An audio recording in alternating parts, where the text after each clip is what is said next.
Hello, Good Omens fans, and welcome to another edition of News Bites, where I bring you all the little crumbs, tidbits, and morsels of news from across the Good Omens-osphere.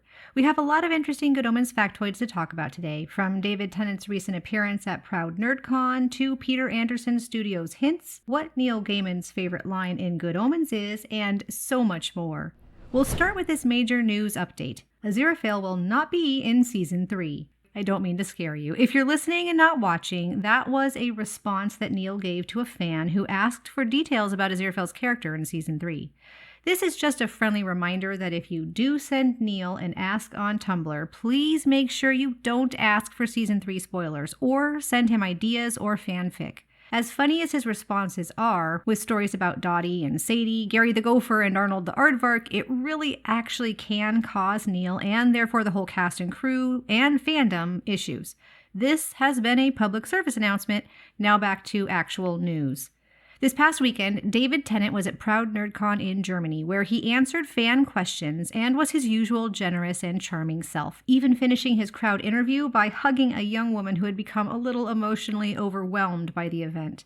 Afterwards, there was a private meet and greet where a handful of fans were able to ask him a few questions in a more intimate setting. When asked what he thought of the scripts for the first 3 episodes, he joked that it was awful, but then admitted he had also read the final scene. Put in a bit of a spot, he also admitted there wasn't really anything he could tell them, but then he did go on to say that he was very satisfied with it, and that the only thing that he was sad about was that it would be the end, as he'd like to return to this show every 2 years for the rest of his life.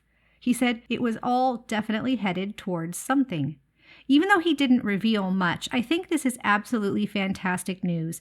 If you were around for the cast interviews of some fairly recent shows that had, let's just say, troublesome endings, you know that the cast will often avoid even giving their own opinions in interviews. Now, this doesn't promise us a happy ending, but I think it does tell us that it's going to be a good ending, that it's solid storytelling. So I was really happy to hear that David was willing to say that he was personally satisfied with the ending. If you would like to hear an audio clip from that meet and greet, I've included it near the end of the video, and I'd like to hear what you think about this tidbit. Do you think it's good to hear this praise, or is David just being polite?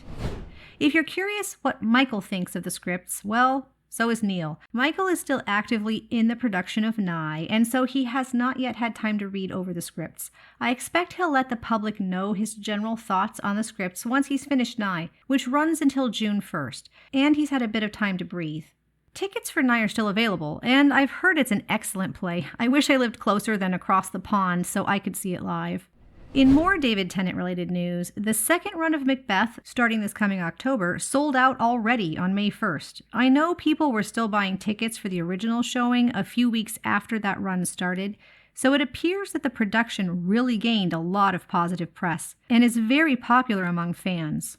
I'm sorry to those of you hoping to see it this go-around who didn't even get a chance to buy a ticket. Maybe they'll come back and do a third run after filming Good Omens. Over on X, the site formerly, or let's be real, still known as Twitter, Peter Anderson Studios played coy with the fans, first tweeting, "We are ineffably excited," but when asked about what specifically, they simply replied, "Not sure, there's just something in the air," followed by a little angel emoji, which seems to be hinting that they might have been hired back on for the credits and other effects for Season 3, but since they didn't confirm that, it's just speculation on my part. But what do you all think this tweet means? What is your favorite line from Good Omens? When asked this question by a fan, Neil replied, "The invisible and unbreakable one that joins Crowley and Aziraphale." In response, the entire fandom has again fainted. And as if that statement wasn't enough of a gift to the fans, yesterday Neil also gave us a bit of script cut from the very beginning of Season 2.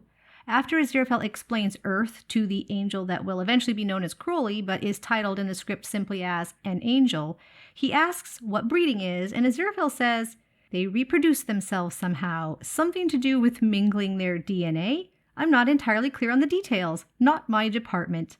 This is a really small but fun tidbit for the fans. Another scene cut from Season 1 was supposed to show Aziraphale conducting, research, for lack of a better word, on how the reproducing was done. Neither scene is likely to make it back into season 3, but I'm glad we still get to hear about them.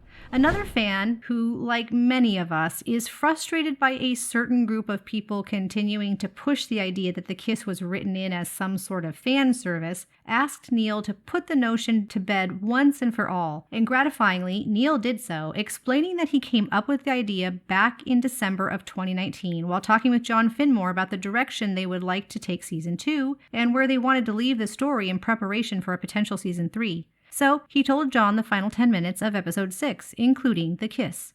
This was all well before any fans had started demanding he include a kiss, and he rightly points out that exactly 0 fans have ever pressured him to write in a kiss that would break all of our hearts. Although, I am apparently an angst puppy because I wouldn't have it any other way, especially now that we know we'll get a season 3 and some sort of resolution. But what about you? Neil also clarified that Amazon has not interfered in the story of Good Omens, only discussing practical concerns such as budget, leaving him, the cast, and crew free to tell the story and make the show they want to make. And to that, I say, huzzah to Amazon. There is nothing worse than an interfering production company. The Hobbit.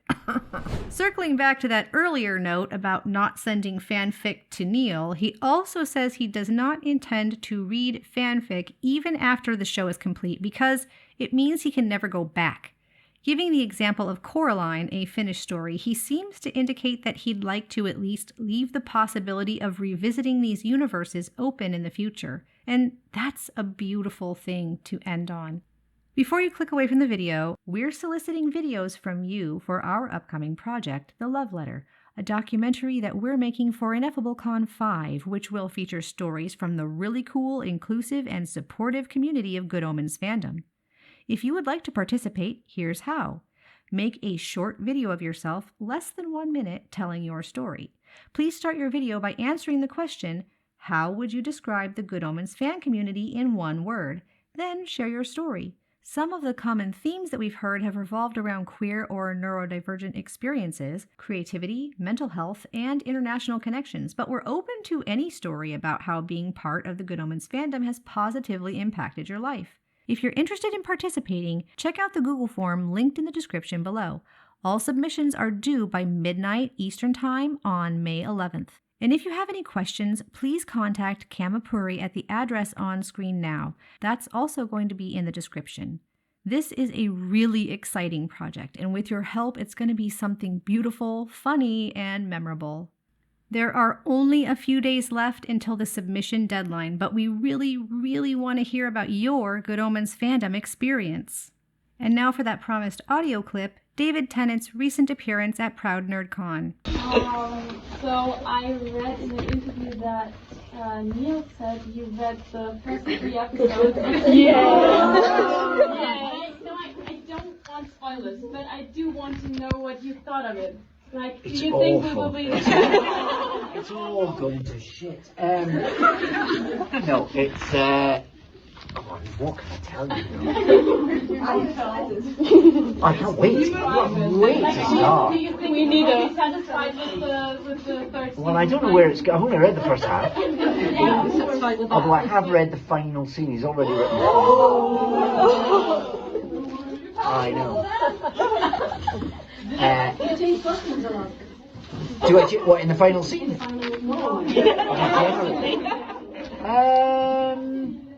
Always remember the exit I don't know what I can. I mean, I literally can't. Obviously, I literally can't tell you anything. I can't tell you anything. But I think. Well, I'm very satisfied. I'm very pleased, and I can't wait to start again. All I'm sad about is that that it's the final one, because we'd be happy to go back to that every 2 years for the rest of my life, I think.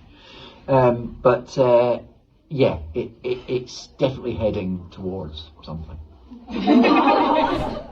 Thank you to all of the people who make these videos possible. My family, who needs a big thank you that I rarely give them, for all the patience they've shown while I fell into this obsession.